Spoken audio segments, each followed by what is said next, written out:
At my father's funeral, they told me to sit in the back. No hugs, no condolences, just stay away. This is a family matter. So I sat, quietly, but while they smiled and faked grief, I was holding the one letter they didn't know existed, and by the time they figured it out, it was too late. They lost everything. Before I tell you the full story, drop a comment and let me know where you're watching from, and hit like and subscribe if you've ever had to deal with a toxic family that tried to push you out. Because trust me, what they did next at my father's funeral wasn't just cruel, it was planned. My name is Luna Hayes, I'm 60 years old, and today my family pretended I was dead too. I walked into the funeral home in a black coat I hadn't worn in years. The service had just started, but I hadn't even made it 5 steps inside before my sister Brenda stepped in front of me like a gatekeeper, her voice low and sharp as she whispered, "Stay away.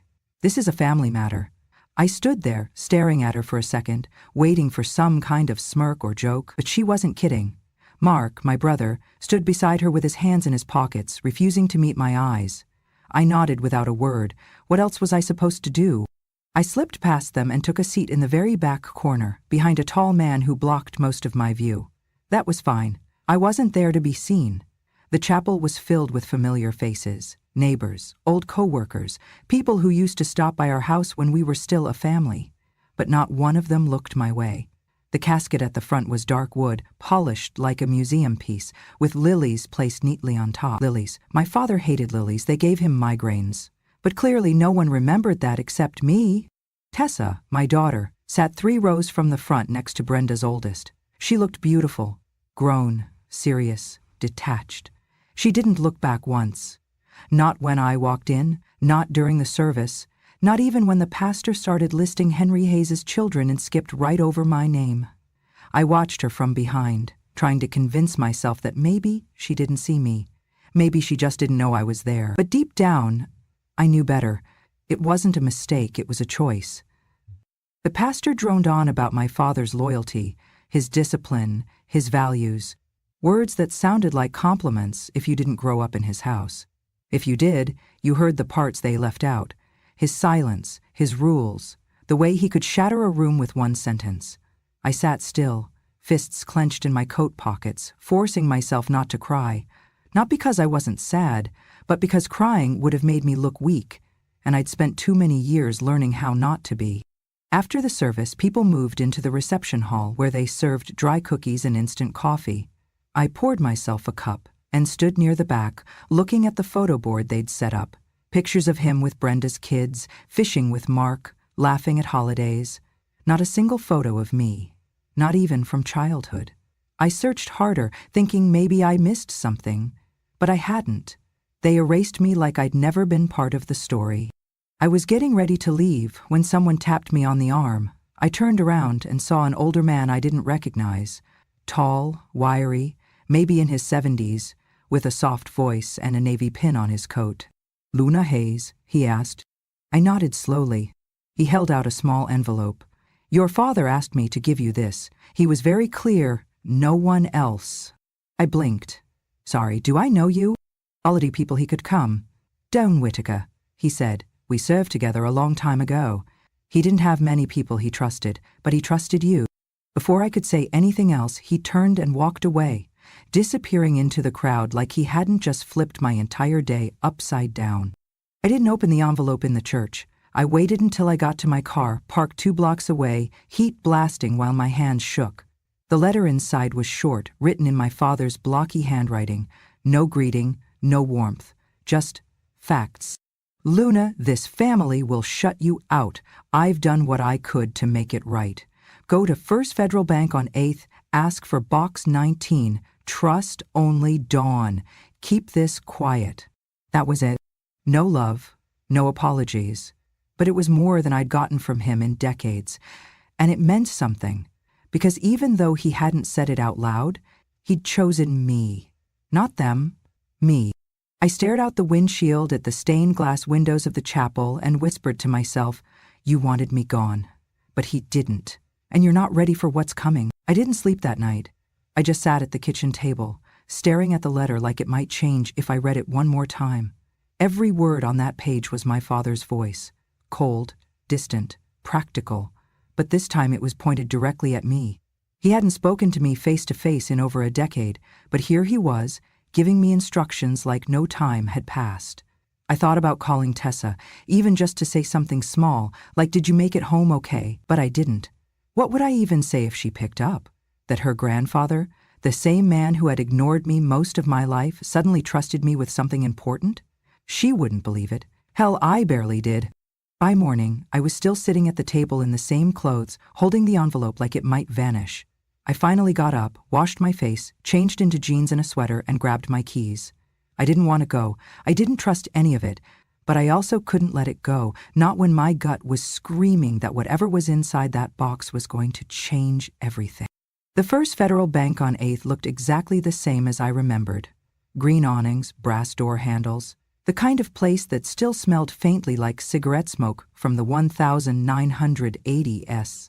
I walked in with the envelope in my coat pocket, hands cold even though the sun was out. The teller, a woman with silver glasses and a tight bun, asked for my ID and had me sign a ledger before leading me through a heavy door into a room that felt like a vault in a movie. Dim, quiet, and humming with cold air. She handed me a small metal box marked 19 and left me alone. My hands trembled as I opened it. Inside was a black flash drive and a folded legal document sealed in a plastic sleeve. I pulled out the document first. It was notarized, signed by my father, and dated just 7 months ago. The contents were simple.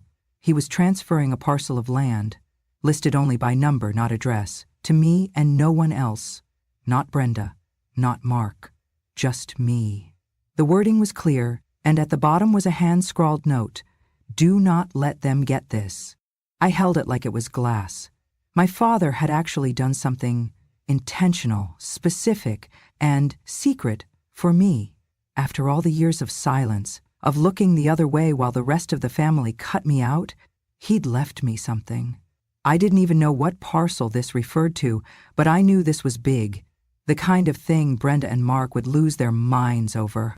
Then I picked up the flash drive. No label. Just a black plastic shell and a chill down my spine. I didn't want to plug it into my home computer, not with everything I'd seen from this family.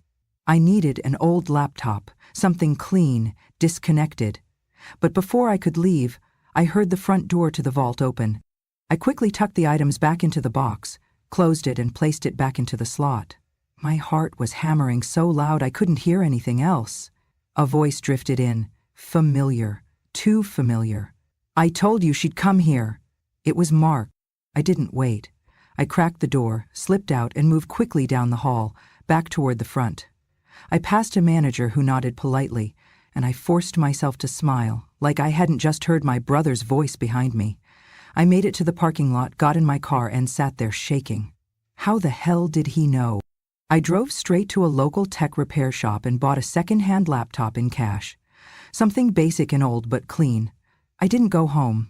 I went to a coffee shop down the street, sat in the back near the outlet, and opened the laptop for the first time. No internet. No updates. Perfect. I plugged in the flash drive. One folder popped up, for Luna. Inside were 6 video files and 1 PDF. I clicked the PDF first. It was a letter, scanned, typed, and signed by my father. "Luna, if you're seeing this, it means I couldn't stop what was coming. They'll try to twist the truth, take what they think they deserve. But they don't deserve it. You do. You always did. I should have told you that in person." I stopped breathing for a second. Then I opened the first video. It was grainy but clear enough. Brenda stood in my father's kitchen, whispering to Mark. "We need him to sign before he gets any worse," she said. "Once it's notarized, she won't have a leg to stand on. She doesn't even know about the new paperwork." Mark replied, "Let's keep it that way." I sat there, frozen, staring at the screen as the reality sank in. They were planning this. They knew he was slipping, and they used it to cut me out. But my father must have caught on, and now he was trying to undo it, quietly, without them knowing. I packed everything back into my bag and left the coffee shop without looking back. If Brenda and Mark knew I'd been at that bank, then someone was watching. And if they were willing to lie and manipulate our father to get what they wanted, there was no telling how far they'd go to keep it. But they underestimated me. They always did. The The first thing I did when I got home was lock every door and double-check the windows. I don't know what I thought Mark was going to do, kick in my front door and demand the flash drive? Probably not. But something about hearing his voice in that bank, right behind me, had flipped a switch in my brain. This wasn't just about property anymore. This was war. I grabbed the second-hand laptop and stashed it inside the pantry behind an old cereal box. Not exactly Fort Knox, but it felt safer than leaving it out in the open. Then I dug through a file cabinet in the hallway closet, pulling out an old manila folder where I kept every scrap of paper my father had ever sent me. Birthday cards, one-word notes, a letter from 1999 where he apologized for missing my daughter's kindergarten graduation. I wasn't sure what I was looking for until I found a tiny receipt tucked between 2 pages. A property tax form from 2008 with the same parcel number listed in the transfer document from the bank. I grabbed my phone and typed the number into the county website's property search tool. Up popped a small piece of land in North Ridge, just outside Fairfield County. No house, no buildings, just 10 acres of wooded property, untouched and apparently worthless. But if it was worthless, why hide it? I stared at the screen for a while, wondering what my father had seen in that place. Then I thought about the videos. Brenda and Mark rushing to get papers signed, hiding things from me, scrambling before he got worse. It wasn't just about the land, it was what was on it, or what it represented. I needed to see it with my own eyes. I packed a flashlight, gloves, and a notebook into my bag like I was going camping and hit the road before I could talk myself out of it. The property was about 45 minutes away, just off a back road surrounded by trees and silence. I parked a few feet off the shoulder and climbed through a rusted metal gate held shut with a rotting piece of twine. It looked like no one had been there in years. Fallen branches everywhere, muddy patches where tire tracks had once been.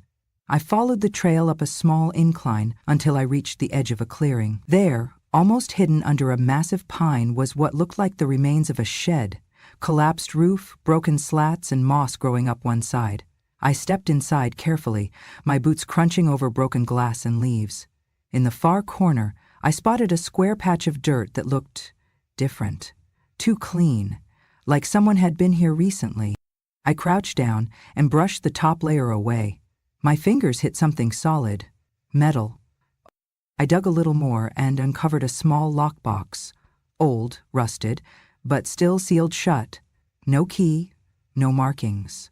I held it in my hands for a moment, heart pounding, then tucked it into my bag. I didn't know what was inside, but I knew it wasn't meant for Brenda, or Mark, or anyone else in that damn family. My father had put this here for a reason. Back in my car, I drove straight home without stopping. I wasn't followed, but I still checked my mirrors every 10 seconds. When I got back, I brought the box inside and set it on the kitchen table. I didn't have the key, but I had a flathead screwdriver and a hammer. It took some work and a few curses, but eventually the latch gave and popped open. Inside was a single velvet pouch and a folded piece of paper. I opened the pouch first.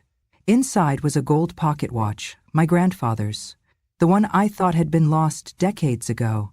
I remember my father used to carry it on holidays, always tucked into his vest like some relic from another life.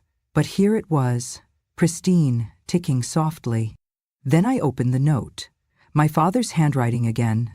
Luna, if you've found this, it means you kept going. This land was never about money. It was about you. About me doing something right for once. The pocket watch was your grandfather's. He told me to give it to you when the time was right. I just never knew how. Keep it safe. And Luna, be careful. They're not done. I sat there, staring at those words until the light outside started to fade. He hadn't been a kind man, not always, but this was something else. This was him trying to undo the damage in the only way he knew how. Quietly, in pieces, after he was gone. But the warning in that last line stuck with me. They're not done. I looked down at the watch ticking in my hand and realized something that made my skin crawl.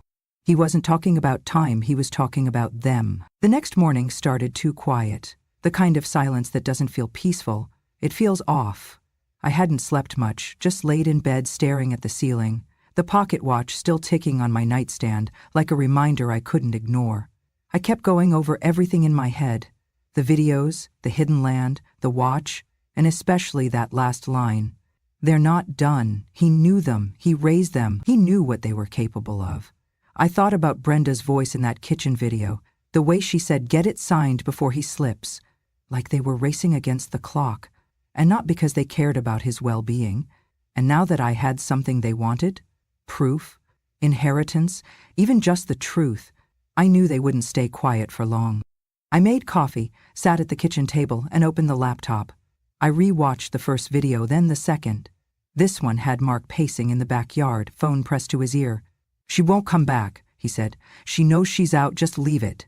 If she shows up, we deal with it then." I paused it right there. Deal with it. What did that even mean? I didn't like the way it sounded, and I liked even less that he was wrong, had shown up, and I wasn't planning on leaving again. Around noon, there was a knock at the door.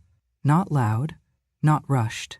Just a casual knock, like someone dropping off mail or a neighbor returning a borrowed shovel, but my stomach still dropped. I looked through the peephole and saw Tessa standing there, hands in her coat pockets, eyes scanning the yard behind her. I opened the door slowly, keeping the chain on. "Tessa?" She looked up, gave a faint smile that didn't reach her eyes. "Can I come in?"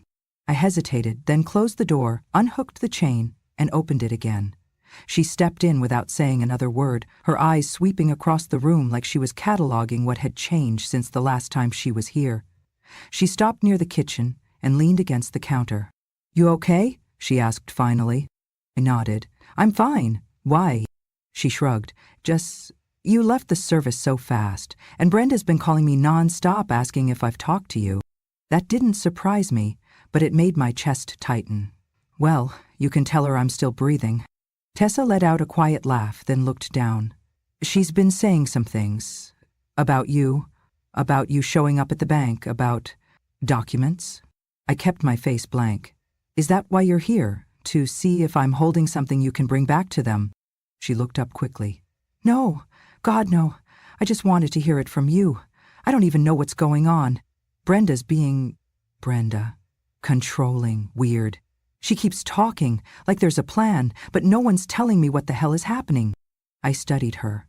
She sounded tired, not rehearsed, and if she was lying, she was doing a better job than most of them ever could. "There was a box," I said finally, "at the bank, with a letter and a deed. Your grandfather left it for me. Quietly. He didn't trust the rest of them." Tessa's eyes flicked toward my laptop bag. "What kind of deed?" I hesitated. "To land. 10 acres in North Ridge." She let out a slow breath. "And that's all." I didn't answer. She looked up at me. "Mom, you know they're going to come after you, right? If there's property and paperwork, they're going to try to bury you in court." "I know," I said, "but I'm not afraid of them." There was a pause, just long enough for me to believe we were having a real moment. Then she straightened, pulled her phone from her coat, and slid it into her back pocket. And that's when I saw the light. Tiny, blinking, just for a second. A recording app. My stomach dropped, my voice came out low. "You're recording me?" She froze, guilt all over her face. "It's not. Brenda just said I should get me to admit something, make me look crazy." My voice was shaking, not from fear, but from something deeper, something colder. "Mom, I didn't mean," she started. "Save it," I snapped. "Get out." She stepped back, panic flashing in her eyes. "Please, just listen." "Now, Tessa." She backed up toward the door, eyes wide, hands up like I might come at her. I opened the door and waited, not moving, not speaking. She left without another word, and I slammed the door shut behind her. I locked it. Then I locked it again. I stood there for a full minute, breathing hard, trying to process what just happened. My own daughter. Wired, sent by Brenda like some spy in a cheap movie. I felt sick. Not just because she'd betrayed me, but because, for a second, I'd believed her. I walked back to the kitchen, pulled out the laptop, and opened another video. Brenda's voice again. "If we get her to admit she's hiding anything, we're golden. Tessa's working on it." The screen went black. And just like that, any part of me that still hoped this was just a misunderstanding burned away. They weren't just planning to erase me. They were already doing it. I didn't leave the house for the rest of the day. My chest felt like it was filled with wet cement, every breath heavy and thick. After Tessa left, after I caught that flash of guilt in her eyes and still slammed the door anyway, I didn't even cry. I just went still, cold. Like something inside me had snapped back into place, something I didn't even realize had come loose over the years. Trust. I sat at the kitchen table for hours, the flash drive resting on the worn tablecloth next to my untouched mug of tea. I didn't even have the strength to be angry. That would have required something to burn through. I felt hollow, quiet, but not broken.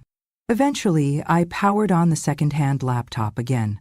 The folder on the flash drive still had 2 more videos I hadn't seen yet. I clicked the next one, and the screen lit up with a familiar angle. My father's living room, recorded from a corner near the bookshelf. Brenda was sitting on the couch, scribbling notes into a folder while Mark stood by the window, fidgeting like he always did when he was nervous. "He's not lucid anymore," Mark said, running a hand through his hair. "Half the time he thinks we're still in the ADS. We need to finish the paperwork this week." Brenda didn't even look up. "He's signing it. I've got the notary lined up. It's fine." "And what if Luna shows up?" Mark asked.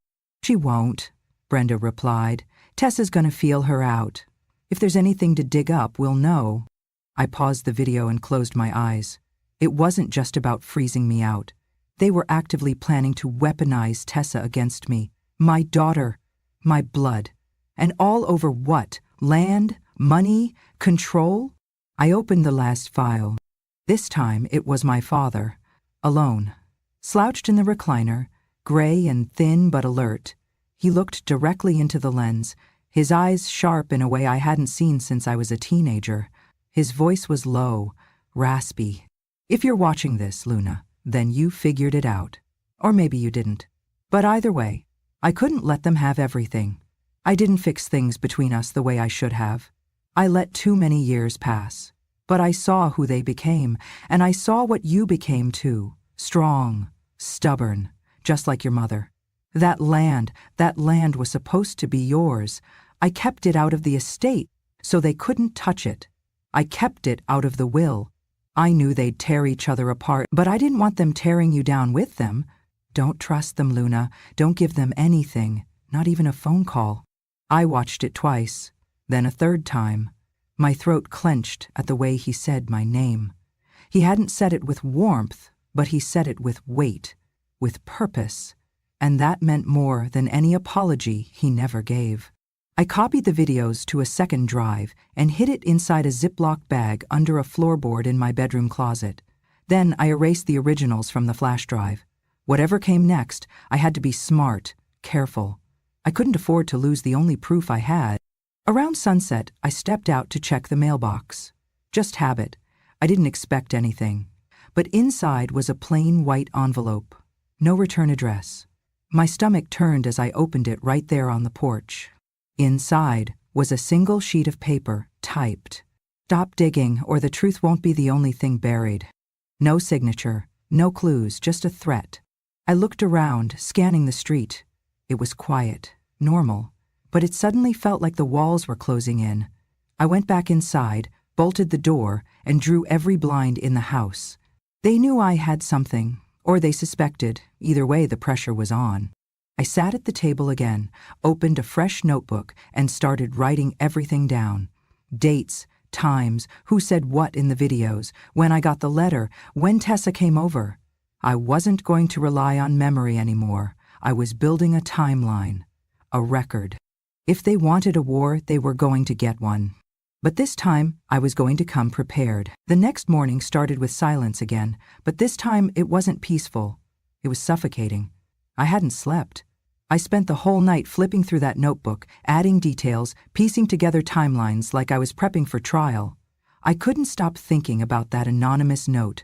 Stop digging. It had no handwriting, no envelope with a postmark, nothing to trace. But the timing wasn't random. Someone knew I had those videos. Or they at least suspected it, and now that I'd copied them and hidden the drive, the only thing I hadn't done was tell anyone. I wasn't ready for that. Not yet. I decided to head back to the property in Northridge. I needed to go through every inch of that shed again, look for more clues, anything my father might have left behind that could tie this all together. But when I opened the door to leave, my stomach dropped. My doormat was flipped upside down. The corner folded under like someone had stepped on it and didn't fix it. It wasn't like that yesterday. I stepped out slowly, looked around. My mailbox was slightly open. The latch had been broken. I hadn't noticed that either. That feeling, the one that tightens your ribs and makes your throat dry, came rushing back. I went back inside, heart thudding, and checked every window, every back door. No broken glass, no obvious signs of forced entry. But when I walked into my bedroom, I knew. The closet door was ajar. I hadn't left it like that. I dropped to the floor, pulled up the loose floorboard where I'd hidden the backup drive. The plastic bag was gone. I just knelt there for a minute, blinking hard, my whole body numb. Someone had been in my house. They skipped the jewelry, the TV, even my wallet. They came straight for the one thing they couldn't afford for me to have. I stood up, locked everything again, and called Don Whitaker. He picked up on the second ring, voice groggy but alert. "Lou, I need to meet," I said. "Now. Somewhere quiet." We agreed on a small diner just outside of town, one that hadn't updated its menu since the 90s. I got there early and sat in a booth near the back, facing the door. I didn't bring the laptop. I didn't bring any papers. Just me. He arrived 10 minutes later, still in his old Navy jacket, eyes sharper than most men his age. "You okay?" he asked as he slid into the seat. "No," I said. "They broke into my house. They found the drive. The backup's gone." Don didn't even flinch. He sipped his coffee and nodded like he'd been expecting this all along. "I warned your father this would happen. He wanted to believe they wouldn't go that far. I knew better." I leaned in. "How much did you know?" He looked at me for a long second before answering. "Your father trusted me with a lot. He told me about the land, the documents, the videos. Said he couldn't trust the lawyers, couldn't trust Brenda or Mark. Said he wished he'd raised them different. Said he regretted what he did to you." I swallowed hard. That wasn't something I ever expected to hear. He didn't exactly say that in his letters. "He wasn't good at that," Don said. "He was good at protecting things. That's how he showed love. He hid things from them so you could have something they couldn't touch. But you finding that box, that was supposed to happen after they stopped looking. They're panicked now. They know you have something." "Had," I corrected. "They took it." He leaned back, thoughtful. "You still have your father's letter?" I nodded. "Yes, and a copy of the deed. But that's it. No videos, no backup." Don looked around the diner, then lowered his voice. He made another copy. Not on video. Written. Notes. Journals. A full record of what happened that year. It's not admissible in court, but it's proof. It's buried in a property trust file under a name only he and I knew. I'll get it to you. I stared at him. "Why are you helping me?" He smiled faintly. "Because your father asked me to. And because I've seen what greed does to people. You're the only one in that family who didn't take from him while he was alive. That matters." I nodded slowly, trying to hold myself together. But the adrenaline was wearing off, and what came after was something harder. Grief. Not just for the father I lost, but for the pieces of him I never got to know until now. Don stood, left a few bills on the table, and placed a hand on my shoulder before walking out. "They're not done, Luna, but neither are you." I stayed there another 20 minutes, watching the door like a soldier on patrol, waiting to see who might follow me. Because I wasn't just the black sheep anymore. It was a target. The next morning, I barely touched my coffee. It sat on the kitchen table, growing cold while I stared out the window, waiting for something to move, someone to walk by, a shadow to shift, anything. I hadn't slept well. Every sound the house made, pipes clicking, the fridge humming, wind outside, made me jolt upright, thinking someone was back. The idea that Brenda or Mark had gotten into my house, found the flash drive and taken it without leaving a trace, told me everything I needed to know. They had help. Legal, technical, maybe even someone on the inside. And I was done playing defense. I called Don before 9. "I want that file you mentioned," I said. "Today." He didn't argue, just gave me an address to meet. An old storage facility on the edge of town. I pulled into the gravel lot 15 minutes early, parked between two rusted-out trucks, and waited. When Doan arrived, he was carrying a manila envelope so thick it looked like it held a novel. He handed it over without a word. Inside were dozens of pages, copies of handwritten notes, photocopied letters, and a will, a second will, signed, dated, and notarized 7 months before my father's death. The name listed as sole heir, mine. I flipped through the pages in shock. This changes everything. This contradicts the will they read at the funeral. Dawn nodded. Because Brenda had that one drawn up later.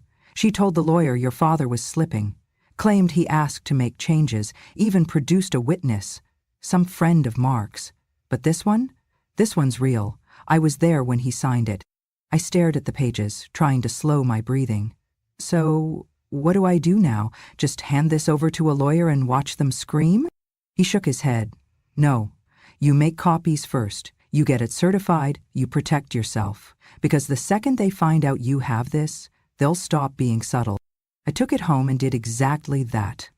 Drove straight to a print shop, scanned every page, had a notary confirm the signature match using archived records. I even stashed copies at 3 different places. One in my neighbor Diane's safe, one in a locker at the Greyhound station, and one buried in a waterproof bag beneath the rose bushes in my backyard. Paranoid? Maybe, but I wasn't taking any chances. That night, I finally let myself cry, not because I was scared, but because for the first time in years, I wasn't completely alone. My father had done something good, quietly, imperfectly, but good. And someone besides me had witnessed it. The next morning, I drove to the office of a local estate attorney, a woman named Carla Jensen, known around town for being ruthless but fair. I didn't call ahead. I just showed up, walked into the lobby, and handed her assistant a sealed envelope marked Urgent, Inheritance Fraud. Within 20 minutes, Carla invited me back and asked me to start from the beginning. I laid everything out. What I found, what was taken, the videos, the second will. She listened without interrupting, then leaned back in her chair. This is big, she said. You understand that, right? If this holds up in court, it doesn't just shift the estate, it proves intent, fraud, possible criminal charges. I know, I said, but I want to do it right. No ambushes, no chaos, just the truth. She nodded slowly. We'll file a petition to challenge the existing will. That'll trigger discovery. If your siblings respond with hostility, it's going to get loud. Are you ready for that? I didn't hesitate. They've already broken into my house and used my daughter against me. I'm way past ready. She smirked. Good, because people like Brenda, they don't go down quiet.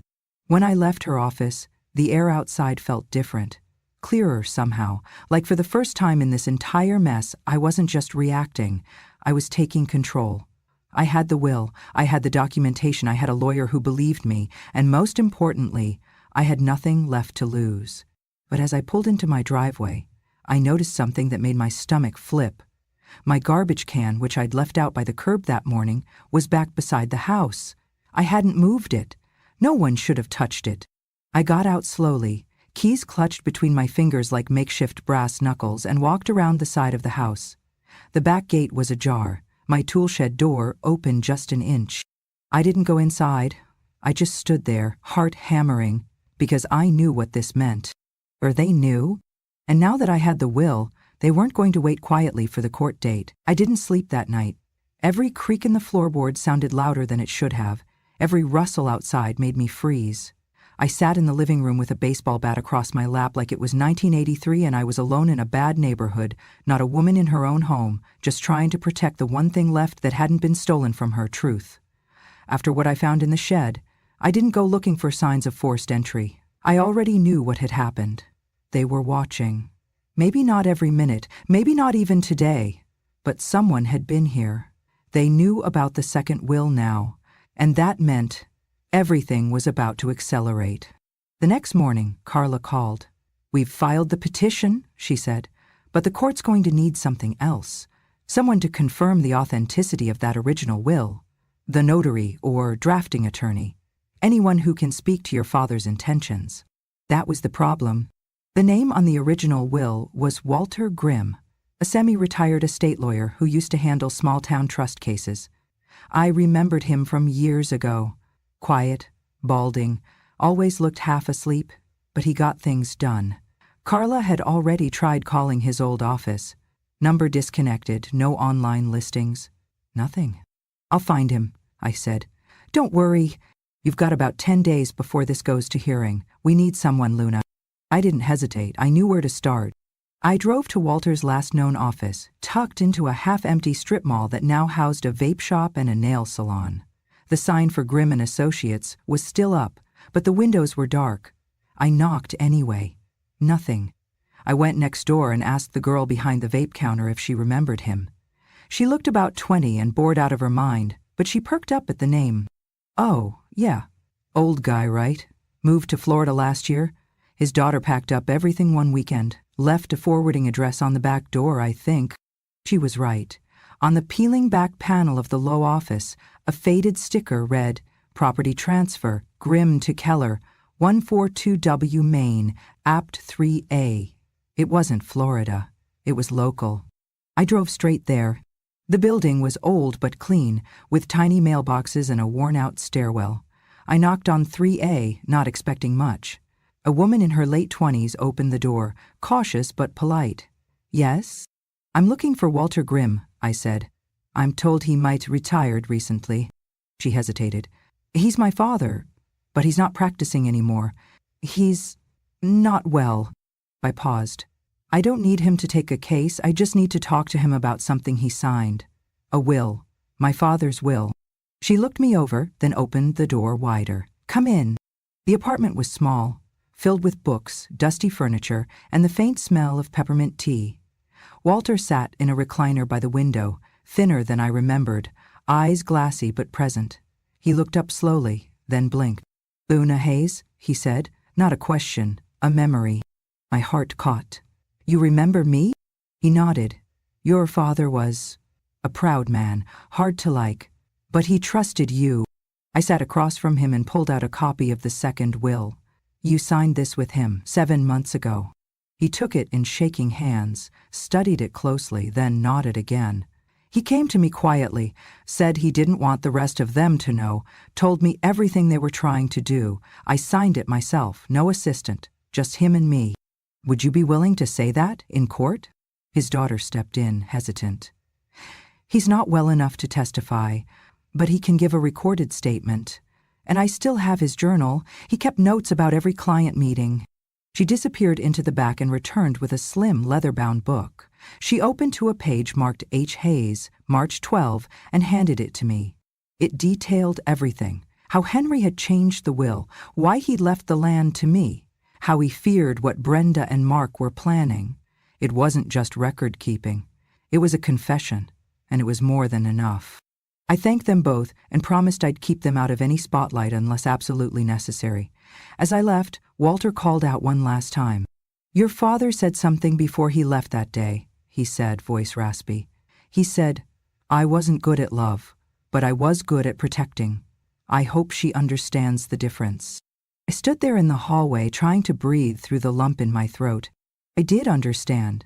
Maybe not then, maybe not even for most of my life. But I did now. The morning of the hearing, I woke up before the sun. I'd laid out my clothes the night before. Black slacks, a simple blouse, no jewelry except the pocket watch tucked deep in my bag. I didn't want to look wealthy. I wanted to look credible, truthful, real. I hadn't seen or heard from Brenda or Mark since the petition was filed, but I knew they'd be there. Carla warned me this wouldn't be a long trial. It was just a motion hearing to determine whether the second will had enough merit to pause probate and open a formal dispute. But even a short hearing was a battle, when your own siblings were trying to erase you. I arrived at the courthouse 15 minutes early, parked 2 blocks away to clear my head, and walked in through security with a folder of neatly labeled evidence. The notarized will, Walter's journal entry, his signed affidavit, and the scanned videos. I didn't even glance toward the other side of the room when I saw them. Brenda in a fitted blazer like she was on a campaign stage. Mark looking down at his phone like he couldn't be bothered. My stomach dropped when I saw her. She sat beside Brenda, arms crossed, face unreadable. She didn't look at me, not once. I wanted to believe she was just scared, that she didn't really understand what she was wrapped up in, but the truth was harder. She'd picked a side, and it wasn't mine. The judge entered right on time. Older woman, sharp eyes, no nonsense. She called our case and asked for opening remarks. Carla stood, calm and confident, laying out the core of our argument. That Henry Hayes had created a second will, valid and properly signed, months before his death, and that its existence invalidated the current document being probated. Brenda's lawyer jumped in, oily and smug, saying my father had been mentally compromised and that the will I had was likely fabricated. I kept my face neutral, but inside my fists were clenched so tight I could feel my nails in my palms. Then they called witnesses. Carla submitted Walter's affidavit, along with a certified letter from his daughter confirming the journal's authenticity and her father's health condition. The judge read it all silently, eyebrows occasionally raising. Then Brenda's lawyer stood and said, "We'd like to call Tessa Hayes." My heart dropped. Tessa walked up, took the stand and swore herself in. She looked small in that chair, nervous, but when they asked her if I had ever talked about influencing her grandfather, she didn't flinch. She talked about getting what she deserved, Tessa said. She said she had a plan. She didn't trust anyone. Did she ever mention the will? The lawyer asked. She mentioned a box, Tessa said, voice flat. She said there was something hidden, something that would prove she was the only one who mattered. I sat there, frozen. That wasn't what I said, not even close. But then Carla stood, calm as ever. "Tessa, are you aware that your conversation with your mother was recorded?" Tessa blinked. "What? You were wearing a recording device, correct? Supplied by your aunt?" Tessa hesitated. I was asked to record, yes." "Did your mother know you were recording her?" "No." Carla walked up to the bench. "Your Honor, we have the original footage from that conversation. It has already been authenticated. We'd like to submit it as rebuttal evidence." The judge nodded. Carla played the clip, me telling Tessa about the land, the drive, the bank visit, and Tessa saying she was just trying to understand. The tone was cautious, but not manipulative. Nothing in the audio matched what Tessa had just testified to. There was silence in the room when it ended. The judge looked at Tessa. "Did you lie under oath?" Tessa didn't answer. She just looked at Brenda, who was glaring at her so hard it could have started a fire. The judge leaned forward. "We will proceed with a formal review of both wills. Probate is paused pending authentication. This court does not tolerate fraudulent testimony or evidence tampering." She slammed the gavel once. "Next hearing in 3 weeks." Just like that, it was over. For now. As we stood to leave, I felt a hand grab my arm. It was Mark. His face was red, jaw clenched. "You think this makes you noble? He hated you." I didn't move. I didn't flinch. I just said, "Then why did he leave it all to me?" He didn't answer. Brenda brushed past me like I was a ghost.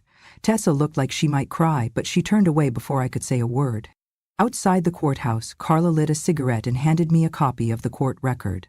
"They're going to come at you harder now. You realize that, right?" I nodded. "Let them."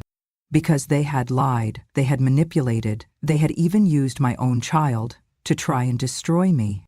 But in that courtroom today, they didn't just lose control. They lost credibility. And that was the first real crack in their perfect little facade. The days after the hearing moved slowly, but something in the air had shifted. People started talking. Quietly, cautiously, but the silence that had once protected Brenda and Mark was gone. Neighbors who hadn't spoken to me in years suddenly waved from their porches. Diane from down the street left a pie on my doorstep. Even the mailman lingered longer than usual, as if curious about what might come next. I kept to myself, mostly, stayed focused. Carla and her team began the official motion to validate the second will and challenge the existing one on grounds of fraud. Walter's statement, the journal, the video files, they weren't just evidence now, they were leverage. The court set a final hearing date, and I knew, deep down, this was the last round. Win or lose, the truth was coming out. A week before the hearing, I was in my backyard trimming the rose bushes when I heard gravel crunching. I turned and saw Tessa standing at the edge of the fence. She looked different, tired, softer somehow. She didn't come closer. "I'm not here to fight," she said. I didn't know what I was doing. I didn't say anything. I waited." She looked down at her hands. "Brenda told me you were trying to steal everything, that you never cared about Grandpa. I believed her because it was easier, because I was angry. You didn't believe me when I told you the truth," I said. "I know," she whispered, "and I'm sorry. I messed up." I let the silence stretch between us until it felt like something real. Then I nodded. Not forgiveness, not yet, but something close. The day of the final hearing, I walked into the courtroom with Carla beside me and my head held high. Brenda and Mark were already seated, whispering furiously to their new lawyer. They'd replaced the last one after the disaster with Tessa's testimony. I didn't look at them. I didn't need to. Their panic spoke louder than anything they could say. Carla laid out everything: the will, the journal, Walter's sworn statement, the audio recordings. She painted a picture so clear that even the judge looked visibly disturbed. Then came the closing argument, and Carla delivered it with the precision of a scalpel. My client was not only denied what her father legally left her, she was nearly erased by a coordinated effort of fraud, manipulation, and deceit. The documents speak for themselves. But what's more damning than the lies told is the truth deliberately hidden. We ask this court to honor Henry Hayes' final wishes and restore what was wrongfully taken. Brenda's lawyer tried to spin it, blamed confusion, miscommunication, even accused me of manipulating a dying man's memory. But none of it stuck. Not after the evidence. Not after the lies fell apart in public. The judge took 1 hour. When she returned, her voice was steady, deliberate. "This court recognizes the validity of the March 12th will and hereby invalidates the document currently being processed through probate. Full control and inheritance of Parcel 387 and all associated assets are transferred to Luna Hayes, effective immediately. Further investigation into potential fraud by Brenda Cooper and Mark Hayes is recommended and will be referred to the district attorney's office." Brenda gasped. Mark stood and slammed his hand on the table. But it was over. Carla leaned over and whispered, "You just won everything." As we stepped outside, the sunlight felt different, sharper, like the world had finally tilted back into place. I didn't cry. I didn't smile. I just stood there and breathed, for the first time in what felt like years. In the days that followed, the fallout was swift. Brenda's accounting firm put her on indefinite leave. Mark's construction license was suspended pending investigation. Tessa withdrew from them entirely and started seeing a therapist, one I helped her find. She wasn't trying to fix what broke overnight, but at least she was trying. And me? I took the deed, the will, and the pocket watch, and drove out to that 10-acre stretch of land in Northridge. I stood in the clearing, wind brushing through the trees, and just listened to the quiet. No noise, no lies, just space. My space. I didn't win because I fought harder. I won because I refused to disappear. And when people ask me what happened, I tell them this. They told me to stay away, that it was a family matter. So I stayed quiet. And they lost everything.